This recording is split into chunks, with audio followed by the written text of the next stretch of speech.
अस्सलाम वालेकुम जी, मेरा नाम डॉक्टर असलान है और मैं कंसल्टेंट आई सर्जन हूँ आइकॉन आई केयर में।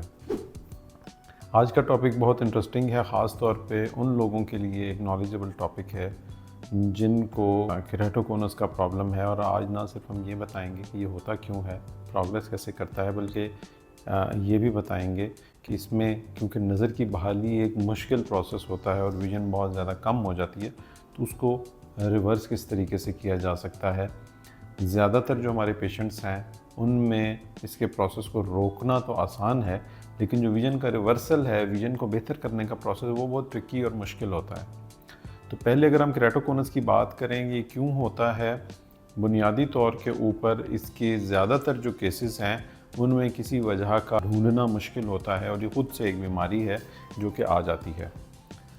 कुछ केसेस ऐसे होते हैं जिनमें इसका ताल्लुक़ आँख में बचपन की जो एलर्जी है उसके साथ होता है। और यहाँ मैं ये बताता चलूँ कि बचपन में अक्सर जब आँखें बच्चों की एलर्जी की वजह से लाल हो जाती हैं, सुर्ख हो जाती हैं, बहुत ज़्यादा रब करते हैं आँखों को, तो आँखों को जो मलने की जो टेंडेंसी है, इससे बच्चों को रोकना चाहिए और एलर्जी को बिल्कुल ईजी मत लें, लाइट मत लें। केराटोकोनस एक जो है ऐसी बीमारी है जिसमें एलर्जी एक मेजर रीज़न है इसका, बचपन की जो बच्चों की एलर्जी है आँख की। वो केस जिनमें कोई वजह नहीं मिलती है उनका ट्रीटमेंट, और एलर्जी की वजह से जो केराटोकोनस है उनका ट्रीटमेंट बहरहाल सेम है और एक ही रूटीन के अंदर चलता है। अब अगर अगली हम चीज़ देखें कि केराटोकोनस की तशख़ीस कैसे होता, ये है कि अक्सर जो हमारे पास पेशेंट्स आते हैं उनको ये पता ही नहीं चलता है कि केराटोकोनस जो है वो क्यों हो रहा है, इसकी जो अलामात हैं वो किस तरीके से ज़ाहिर हो रही हैं। सिंपल इसको करने के लिए मैं ये बताऊंगा कि अगर आपकी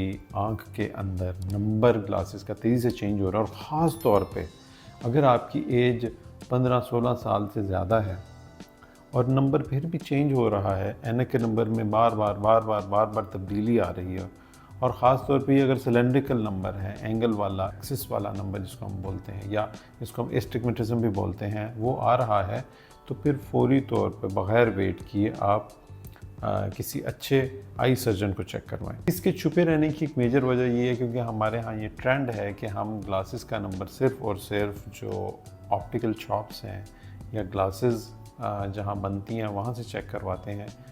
उसमें हर्ज नहीं है, लेकिन उसमें नुकसान ये है कि इस तरह की बीमारियां या इस तरह के प्रॉब्लम्स कंसील हो जाते हैं। ज़ाहिर है उनके पास ऐसी टेक्निकल एक्सपर्टीज़ नहीं होती हैं कि वो इसको तशख़ीस कर सके। वो ऐनक का नंबर देते जाते हैं और पेशेंट को ये पता नहीं लग पाता कि नंबर क्यों इतनी तेज़ी से बदल रहा है। तो अगर आपकी आँखों का नंबर तेज़ी से बदल रहा है और ख़ास तौर पर आपकी उम्र भी 15-16 साल से ज़्यादा है, तो प्लीज़ देर मत कीजिए और किसी अच्छे आई सर्जन को दिखाइए, जो कि सबसे पहले आपकी आँख का मुआयना करेंगे। उसके बाद वो कुछ बेसिक टेस्ट करवाएंगे जिनमें आँख के पर्दे के टेस्ट हैं, आँख का नॉर्मल एग्जामिनेशन है, और एक बहुत इंपॉर्टेंट टेस्ट है जिसको हम कॉर्नियल टोपोग्राफी या कॉर्नियल स्कैन बोलते हैं, वो होगा जिस पे ये फाइनल फैसला होगा कि क्या केराटोकोनस है, नहीं है, और अगर है तो किस स्टेज पे है। और जो भी ट्रीटमेंट का डिसीजन है वो उसकी स्टेज के मुताबिक होगा। आम तौर के ऊपर अगर हम इसके ट्रीटमेंट की तरफ जाएं तो इसकी जो माइल्ड फॉर्म्स हैं, अर्ली स्टेज हैं, या इवन मॉडरेट फॉर्म्स हैं, उसके अंदर और कुछ सीवियर फॉर्म के जो केसेस हैं उनमें ज़्यादातर हम ट्रीटमेंट को दो हिस्सों में तकसीम करते हैं। पहला हिस्सा है बीमारी को रोकना और दूसरा हिस्सा है नज़र की बहाली। बीमारी को रोकने के लिए कॉर्नियल क्रॉस लिंकेज या CXL एक प्रोसीजर है जो कि किया जाता है। ये बहुत महफूज प्रोसीजर है और आम तौर के ऊपर ज़्यादातर सक्सेसफुल होता है। इसमें एक बहुत इंपॉर्टेंट जो हाईलाइट है, जो नोट है, मैं आपको बताता चलूँ। हमारे पेशेंट जब एक दफ़ा इसकी तशख़ीस हो जाती है तो बहुत ज़्यादा टाइम सोचने में वेस्ट करते हैं कि क्या उन्हें ये प्रोसीजर करवाना चाहिए या नहीं करवाना चाहिए। तो प्लीज़ इसमें टाइम वेस्ट मत किया करें। अगर आपकी तशख़ीस हो गई और आपके डॉक्टर ने आपको ये बता दिया है कि आप इसके लिए लेज़र करवाएं, तो प्लीज़ करवा लीजिए। क्यों?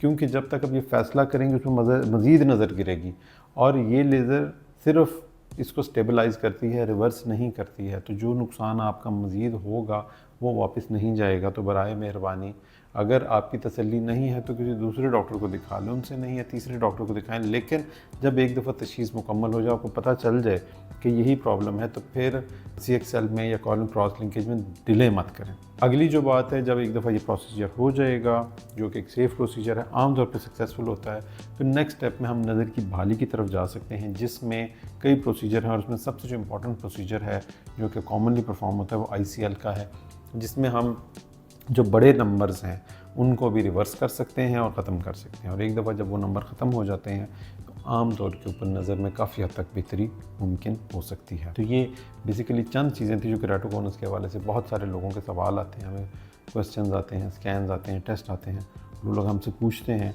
तो उस हवाले से आपको जो एक बेसिक नॉलेज या इन्फॉर्मेशन थी वो देना मकसूद था। और यही है केराटोकॉनस का इलाज और ट्रीटमेंट। बाकी अगर कोई मज़ीद क्वेरीज़ हों तो आप हमसे रब्ता करके हमसे पूछ सकते हैं। Thank you. अल्लाह हाफ़िज़।